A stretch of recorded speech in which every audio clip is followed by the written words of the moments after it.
네, 잠시 후면 박근혜 대통령의 취임식이 있습니다. 많은 기대와 우려 속에 시작하는 박근혜 정부인 만큼 앞으로 경제정책이 어떻게 진행될 것인가 시장에 관심이 집중이 되고 있는데요. 오늘은 특집으로 박근혜 정부의 앞으로 5년 동안의 경제정책을 미리 전망해보는 시간 가져보겠습니다. 한국경제신문 한상춘 논설위원입니다. 안녕하세요. 네, 안녕하십니까? 네, 잠시 후면 이제 박근혜 대통령 취임식이 열리게 됩니다. 여러 가지 의미가 있죠. 네. 아무래도 이제 가장 큰 의미라면 우리 헌정사상 첫 여성 대통령. 네. 오늘 그 진행자께서도 상당히 좀 웃고 방송을 진행하실 줄 알았는데요. 첫 여성 대통령이라는 의미가 가장 크지 않나 이렇게 봅니다. 아무래도 그동안 그 남성 위주의 뭐 이렇게 최고 책임자 시대에서 여성 위주로 이렇게 변할 때는 그 자체로 그 많은 사회 각 분야의 그 변화를 초래하지 않겠나 하는 이런 쪽에 그 전문가들의 시각이 많다 이렇게 보시됐고요. 세계경제 질서에서 보더라도 지금은 상당히 그 과도기에 있죠. 네. 그동안 그 선진국 위주의 그 G7에서 세계경제 최고 단위가 신흥국까지 오히려 그 신흥국이 더 입김이 강한 G20 체제로 넘어가는 상태거든요. 그런 상태에서 한국 같은 경우에는 이 주식시장 같은 경우에는 파이낸셜 타임스 지수는 선진국으로 대우받고 모건 스탠리 지수는 아직까지 신흥으로 대받는 이러한 그 과도기적 체제의 한국이기 때문에 여기서 한국 이상을 어떻게 찾아갈 것이냐 하는 것도 앞으로 그 남아있는 그 5년 시대의 한국의 대외적인 위상을 찾을 때 굉장히 중요한 이런 위치지 않냐 생각합니다. 그리고 한국 경제도 지금 여러 가지 과도기에 있다 이렇게 보시면 되겠습니다. 성장률이 2% 초반에 떨어져 있는 상태이기 때문에 아마 성장률을 놓고 본다면 과거 그 외환위기 당시 김대중 대통령이 출범한 당시에 비해서 그렇게 좋지 않은 이러한 그 성장 수준이거든요. 그런 점에서 보면 어쨌거나 한국이 잠재 성장 수준 이상으로 끌어올려야 우리 국민들이 여러 가지 체감적인 측면에서 경기가 좀 나쁘지 않을 거 이렇게 보이는데요. 네. 경제 성장을 어떻게 끌어올리냐 하는 이런 측면에서 한국 경제의 위상이 그 전환점에 있기 때문에 이 또한 그 중요한 이치 아니냐 생각합니다. 그래서 이런 것을 잘 극복한다면 한국 경제가 다시 한번 제2의 그 테이크업, 세컨드리 테이크업이 달성할 거라고 보이고요. 그 다음에 이것을 달성하지 못할 때에는 아마 출범 이전서부터 그렇게 우려했던 중증 감정에 빠지는 거 아니냐, 성장의 덫에 빠지는 게 아니냐 하는 이런 우리가 가시화 여부를 결정할 수 있는 아주 중요한 시기지 않냐 이렇게 보고 있습니다. 네, 박근혜 정부 출범을 앞두고 발표한 국정과제들을 살펴보면 먼저 대부분 경제 문제인 것을 알 수가 있습니다. 전체적인 거시경제 기조는 어떻게 가져갈 것으로 예상되나요? 물론 이제 국정의 그 과제에서 우선순위는 그렇게 크게 의미는 없다 이렇게 얘기들 합니다는 첫 번째 과제가 역시 경제 성장 이쪽을 강조하는 이런 쪽의 과제를 발표했는데요. 이 문제를 두고 선거 공약 과정에서 얘기했던 경제 문제와 이것이 명시적으로 후퇴했기 때문에 일부에서 이것을 주장했던 사람들이 의미를 잘못 해석하고 있다 하는 이런 쪽에 아직도 논란이 있는 것 같습니다. 그러나 더 이상의 국정의 경제 민주화에 대한 어떤 논쟁 이것은 국력 낭비다 하는 이런 쪽으로 받아들여야 되지 않냐 생각합니다. 역시 이 성장을 위주로 해서 경제 민주화를 달성하는 이런 측면이 오히려 현재 한국 경제 입장에서는 바람직스럽지 않냐 생각하는데요. 네. 우리가 항상 새 정부가 출범할 때는 성장이냐 아니면 분배냐 하는 논쟁이 있었습니다. 그러나 우리 경제의 지금 발전 단계에 보면 1인당 GDP가 2만 달러를 간 넘은 상태이기 때문에 아무래도 그 파이부터 기르고 분배를 달성하는 이 분배를 꼭 경제 민주화라고 얘기할 수 없습니다는 사실 그 분배를 달성하는 이런 것이 오히려 바람직스럽지 않냐 생각하고요. 네. 그러나 질적으로는 과거의 그 성장률을 단순히 끌어올리는 것보다는 질적으로 그 선진화시키는 이런 쪽의 노력은 필요가 있다. 그러면 경기는 부양하더라도 성장 우선은 가더라도 일자리 창출과 어떤 질적으로 사실상 그 선진화되는 이러한 경기 부양 기조는 가져갈 필요가 있지 않냐 생각합니다. 왜냐하면 지금처럼 양극화 문제가 상당히 심해지고 또 우리나라도 여러 가지 사회 병리 현상이 굉장히 양극화를 비롯해서 이런 것을 발생하는 이런 점을 감안해 볼 때는 네. 역시 이 과거처럼 이렇게 단순히 성장률을 끌어올리면은 양극화 문제라든가 사회 병리 현상이 더 심화될 가능성이 있기 때문에 일자리 창출과 같은 이런 것을 하면 역시 양극화 문제 해소 또 여기에 따라서 자연스럽게 양극화 문제도 해결되고 사회병 현상도 해결되면서 박근혜 정부가 강조하는 소위 사회적 자본 내지는 신뢰가 구축되는 시대, 이것이 되지 않겠나 이렇게 보고 있습니다. 말씀하신 대로 경제 성장을 통해서 일자리를 창출하는 것, 그렇게 쉬운 문제는 아닙니다. 어떤 부분의 정책을 펼칠 것으로 예상이 되나요? 아무래도 지금 경제 구조상이 보면 대부분 다 소위 수학 체제기 법칙이 정되는 IT라든가 이런 것이 한국 경제에도 주력 산업이 되기 때문에 사실상 경기가 성장하더라도 고용이 이렇게 늘어나지 않는 고용 창출 없는 경제 성장이다 이렇게 보시됐습니다.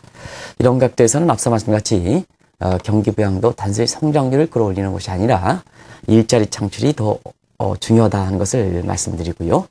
그러면 지금 진행자께서 말씀하신 대로 일자리 창출 중요한 과제이긴 하지만 지금 경제 구조상으로 보면 어렵지 않느냐 하는 이런 시각에서 몇 가지 우리가 인식의 전환은 필요가 있다는 것을 말씀드립니다. 그런 관점에서 역시 고용 창출을 하려면 중소기업들이 대기업보다는 상당히 중요하지 않냐 해서 대기업을 성장시켜서 밑으로 떨어뜨리는 낙수식이 아니라 트리클다운 이펙트가 아니라 중소기업들을 육성시켜서 사실상 그 경제 성장을 이끌어가는 소위 분수식, 분수살포식 경기 부양이 필요가 있다는 것을 말씀을 드리고요. 그런 관점에서 보면 역시 제조업 중에서 중소기업 위주의 그 제조업 정책, 제조업의 르네상스 시대는 비단 이것은 우리나라뿐만 아니라 미국이라든가 전 세계가 지금 일자리 창출을 위해서 제조업 르네상스 시대를 전개하고 있지 않습니까? 네. 그런 측면에서는 한국도 이것이 필요하지 않나 생각하고요. 또 한 가지는 대기업도 대부분 다 글로벌화해서 지금 해외 진출해서 GDP, 소위 Gross Domestic Product의 GDP 성장률은 크게 해외 누수 부분에 의해서 생각만큼 기여하지 못하는 측면이 있는데요. 사실상 그렇습니다. 우리나라도 이미 오래전서부터 일자리 창출 이런 문제와 관련해서 공동한 문제가 굉장히 많이 이렇게 야기됐던 것은 사실이거든요. 그런 측면에서는 다소의 이익이 좀 희생된다 하더라도 글로벌화보다는 해외에 나가 있는 대기업의 선도 이렇게 기술과 많은 그 기업 문화를 갖고 있는 이런 기업들을 한국에 적극적으로 유치하는 소위 미국식 리쇼링 정책 내지는 인플로이먼트 마그네틱 정책을 추진하는 것도 사실 한국이 일자리 창출을 위해서 경기 부양하고 양극화해서 사회병리 현상을 하기 위한 중요한 정책이 되지 않겠나를 보고 있습니다. 일부에서는 수출을 지금보다 더 강화해야 한다는 시각이 있습니다. 이 부분은 어떻게 보고 계시나요? 논란이 있는 대목이죠. 네. 그러나 사실 수출이 한국 경제 위기 극복에 차지하는 상징성은 굉장히 크다 이렇게 보시됐습니다. 한국은행에서 이렇게 환율을 강조할 때 항상 얘기 나오는 것이 수출이 과거에 비해서 IoT 고용 창출이라든가 그다음 부가가치라든가 생산 유발 개수가 떨어졌기 때문에 이제 한국도 내수 위주로 가지 않느냐. 물론 가야겠죠. 그러나 경제 구조가 사실상 쉽게 개편되는 건 아니다 하는 것을 말씀을 드리는데요. 지금처럼 위기 극복 시대에서는 수지가 갖고 있는 상징성은 사실 그 어느 국가보다 크다 이렇게 볼 때 있습니다. 그래서 지금 그 세계적으로 보면 위기상 시대에 수출을 통해서 경기 회복을 받는 패턴이 미국이라든가 선진국도 가는 과정에서 시청자 여러분도 아시겠지만은 지금 세계 경제 최대 현안으로도 대두하고 있는 글로벌 환율 전쟁이 봉착한 문제거든요. 네. 그런 각도에서 보면 한국도 수출을 통해서 어떤 단순히 어떤 경제의 부가가치라든가 이런 측면에서 어떤 연구 보고서의 근거를 이렇게 토대하는 것보다는 이 상징적 효과를 상당히 큰 점을 감안해 볼 때 이쪽도 굉장히 중시해서 박근혜 정부가 가지 않겠나 이렇게 보고 있습니다. 이미 이런 측면에서는 환율 안정지지를 강하게 비춘 것도 우리가 향후에 그 수출 중시하는 이러한 그 정책을 피지 않겠나 하는 것을 간접적으로 읽을 수 있는 대목이다 이렇게 볼 수 있습니다. 말씀대로 이미 박근혜 대통령도 환율 안정 의지를 밝힌 바가 있습니다. 현 시점에서 환율 안정을 위해서 추구할 수 있는 대책 어떤 것들이 있다고 보시나요? 사실 환율 안정을 하는 문제는 이제 이례적으로 박근혜 이제 조만간 취임식 하면 대통령이 되시기 때문에 박근혜 대통령으로 제가 칭하겠습니다. 박근혜 대통령께서도 강조하신 모습인데요. 이걸 구체화시킬 수 있느냐 하는 측면에서 보면 역시 과거에 환율을 통해서 수출을 통해서 경기를 부양했던 이러한 그 큰 그림을 짰던 이런 분들이 경제수석, 그 다음에 경제부총리, 경우에 따라서는 청와대 내부에 경제기획관으로 이렇게 돼 있기 때문에 비성화로 돼 있기 때문에 실현시키는 데는 큰 부담이 없지 않겠나 이렇게 보고 있습니다.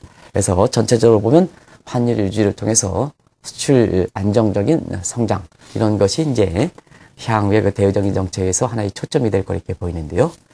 그런 측면에서는 다른 국가들이 평가절을 유도하는 상태에서 우리의 환율을 유지하기 위해서는 종전의 정책과는 새로운 그 변화 정책이 있어야 됩니다.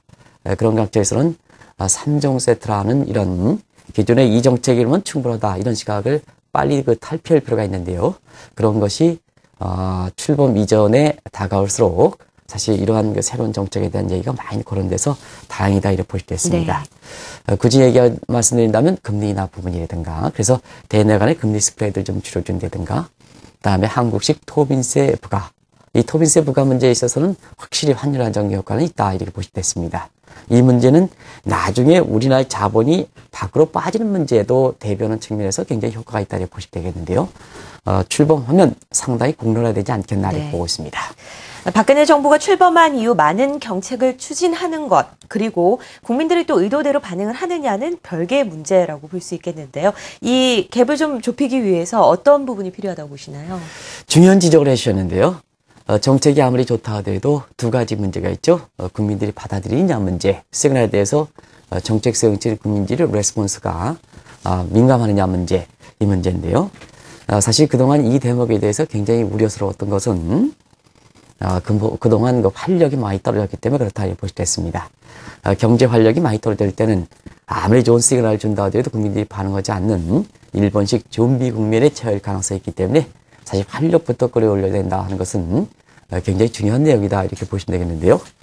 워낙 그동안 한국경제TV를 통해서 활력 얘기를 하다 보니까 김정수 하는 정책께서 어디서 그런 얘기를 말씀하셨습니다.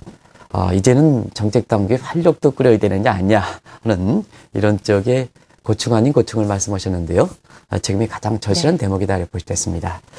그런 각도에서 시청자분도 같이 한번 고민하실 필요가 있습니다. 결국은 체감 경기 개선이 굉장히 중요한데요. 어떤 쪽으로 체감 경기를 끌어올릴까 했을 때는 한국 국민들의 국민 생활에서 가장 중요하고 관심 있는 부분을 끌어주면 된다 이렇게 보실 수 있습니다. 그것이 부동산 부대다 이렇게 보시면 되겠습니다. 그래서 부동산 부분의 부동산 경제 활성화 문제는 가장 시장의 맥을 잘 짚고 있는 연세대학교의 서승환 교수가 이렇게 장관으로 임명됐으면은 비교적 시장에 많은 인맥을 갖고 있고 시장의 어떤 흐름을 잘 알고 있는 전문가가 최고 책임자가 됐다는 점. 그리고 국민재테크에서 75% 점을 감안해 볼 때 이제는 세계 부동산 시장이 굉장히 화랑을 보이는 상태거든요. 그래서 정책적으로 몇만 짚어준다면 한국의 부동산 시장도 끌어올릴 가능성이 있기 때문에 사실상 부동산 분에 집중해서 출범 전부터 활성화시키지 않겠냐 하는 내용은 상당 부분 여러 가지 제도 정책을 가져갈 때 다양스럽다 이렇게 볼 수 있습니다. 마지막으로 많은 분들이 가장 궁금해하시는 부분이기도 합니다. 많은 경제 정책을 추진하기 위해서는 재원이 필요하죠. 이 재원 어떻게 마련할 것으로 예상하시나요? 이 대목이 가장 궁금해하실 겁니다. 역시 사회적 자본 신뢰를 지키기 위해서는 공약은 지켜야 되겠다 하는 것이 박근혜 대통령께서 강조하신 내용이 될 거로 이렇게 보이는데요. 시청자분도 그러실 겁니다. 그러면 당장 있는 사람과 대기업의 증세 문제가 되는 게 아니냐 하는 이런 시각을 갖고 있는데요. 그렇지는 않습니다. 경기 부양이 가장 재원을 마련하는 중요한 길이다. 한국도 이제는 재산세라든가 소득세 같은 직접세 비중이 높기 때문에 경기 부양만 하면 재원 문제는 자연스럽게 해결할 수 있다. 이런 점에서 성장 위주의 경기 부양을 가져가겠다. 물론 질적인 문제에서는 과거 차이점이 있습니다는 그래서 경기 부양만 되면 부자들에 대한 증세 문제는 누그러질 수 있다 하는 것을 말씀드리고요. 두 번째는 재정은 양출재비 원칙입니다. 그래서 정부조직법 개편이라든가 중복 재정, 중복 항목 이것을 우선적으로 이렇게 제고시켜 나갔던 것도 바로 그런 측면이다 이렇게 볼 수 있습니다. 그리고 세 번째는 지하경제 양성화 문제입니다. 지금 상태에서 소득이 있으면 세금을 내야되는 납세 의무를 지켜야 되는데요. 지키지 않는 사람이 많아서 한국도 지하경제 규모가 굉장히 큰데요. 이것을 양성화시키면 사실상 그렇습니다. 근데 어떤 분이 지하경제 양성화 시키는데 화폐 개혁을 단행하면 되지 않느냐 하는데요. 화폐 개혁은 급진전세이기 때문에 지금처럼 경제 시스템이 어느 정도 올라간 상태에서는 생각할 수 없는 대목이다 하는 것을 말씀을 드리고요. 네. 마지막으로 그때 가서 재원이 부족하면 증세 문제를 할 수밖에 없다는 얘기입니다. 그래서 증세 문제도 각종 세금 혜택 감면 부분을 먼저 해고 그것이 이제 증세 효과를 누리고요. 거기서 부족할 때는 세율을 올리는 그래서 일반적으로 생각하는 세율을 올리는 문제는 가장 마지막에 검토된다는 것을 말씀드립니다. 네. 오늘 박근혜 대통령의 취임식이 열리게 됩니다. 앞으로 5년 동안 이 박근혜 정부의 경제 정책이 어떻게 진행돼 나갈지에 대해서 자세하게 전망해보는 시간 가져봤습니다. 한국경제신문 한상춘 논설위원이었습니다. 말씀 고맙습니다. 네, 맞습니다.